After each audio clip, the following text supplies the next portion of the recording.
და მესამე და სამართალი, მესამე ხაროზიც უნდა განახოთ ამ მანქანის, რაც ჩემი აზრით არ ეკადრება. თან კაპოტში არ ჩამიხედებიათ და მაგასაც გაჩვენებთ. რამძიმე ის აქვს. დაჟე, ეს ხელით უნდა დავიჭირო? მეოთხე ყოფილა, მესამე კი არა, მეოთხე. ანუ თავისით არ იჭერს თავის თავს. ანუ აი აქ ეგრეთ წოდებული, აბიუკას რო ეძახიან ხოლმე რა, დამცავი შალით ასე ვთქვათ, რაც უნდა იყოს, არ აქვს, ქარხნულად არ აქვს. ანუ პირდაპირ ესეც ჩამოდის ქარხნიდან და ეს მანქანა ღირს წარმოიდგინეთ $74,000 და არ მოყვება. ანუ ეს ცალკე უნდა შევუკვეთოთ, რომელიც ღირს 800 ლარი.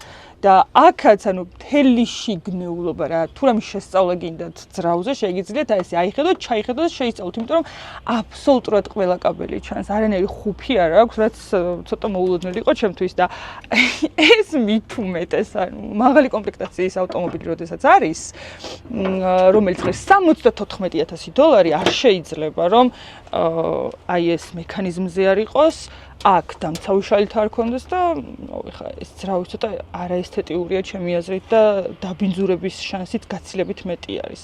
მოკლედ, რამდენი გამოგვივიდა?